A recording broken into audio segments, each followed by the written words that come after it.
Greetings everyone. This is an earthquake watch for October 27 through to October 30. As we can see, we have received a fairly large event, 7.7, and associated with this event was a tsunami, and the death toll could be quite high on this when it's all said and done. So this is a very significant earthquake, and the reason for my video is not only to talk about this, but there is some very interesting features on the sun that we need to have a quick look at. And before I get into this, we did have an earthquake around the Merapi volcano region yesterday. I think it was a 4.5, and there has been an evacuation.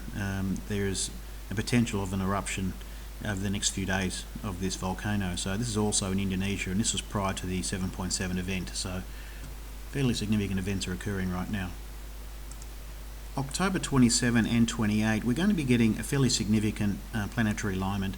That's with Earth, Venus, Sun and Mercury, and this will play a significant role, and there are some significant features on the Sun now that have just popped up the last 12 hours or so that we need to seriously take a good look at.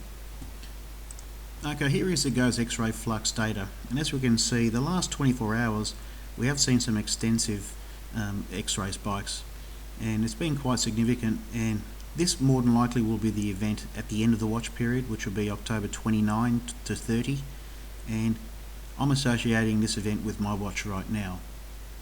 There is a circular coronal hole that's on the solar corona at the moment that matches this area quite perfectly, and that's the region adjacent to New Caledonia, and that's the Loyalty Islands and Vanuatu regions.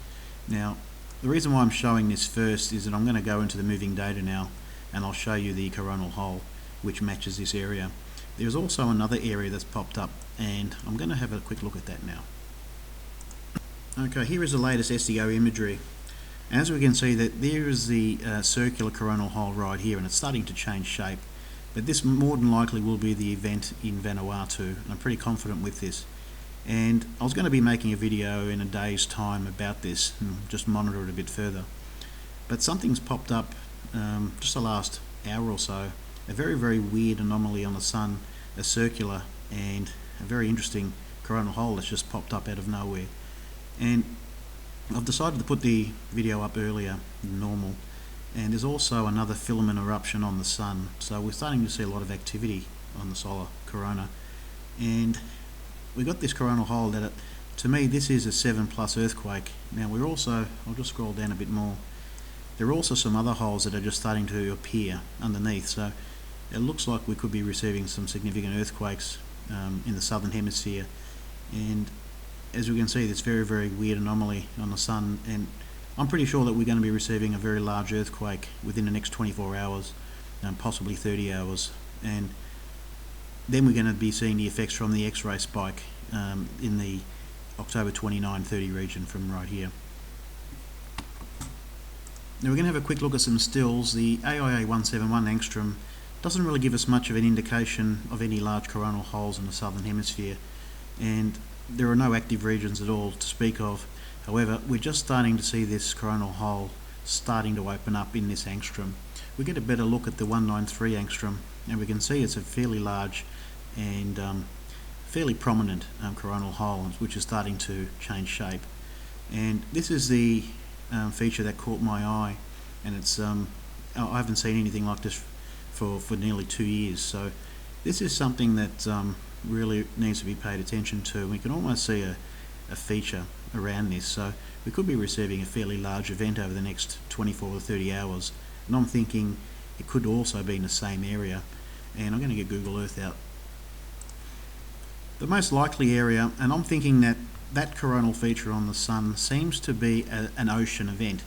So I'm thinking that Easter Island, just off its coast, will be receiving a fairly large earthquake October 27 or 28. So it matches much better than a likely event in Chile. I don't think Chile will receive an event just due to the fast manifestation of the coronal hole. So I'm thinking it could be an ocean-based event. The most likely area would be Easter Island, and the next region would be in the Vanuatu and New Caledonia / Loyalty Islands region. So we could either be getting two very large events in this region, or I hope we don't get too large events in the region, but the first event looks to be about south 26 degrees, and it's just opened up. There's only 2 frames that I'm working this out on, so we'll probably be able to work it out in the next 12 hours or so, which much greater accuracy. But at the moment I'm thinking south 26 degrees, there will be an event next 24 to 30 hours in the most likely would be the Easter Island region, and the second pick would be in Vanuatu, and then we could be getting a fairly large event in Vanuatu again, and in the Loyalty Islands region at the end of the watch period. So that'll be October 28, 29, possibly 30. So that'll be my earthquake watch. I'll list this video up for now, and if we do get not a lot of significant activity overnight, I'll do a new video and replace it with a better one for the event for this coronal hole and the other one. So I'll be able to get a much better look over the next 24 hours, and I'll post a new video. Thanks for watching.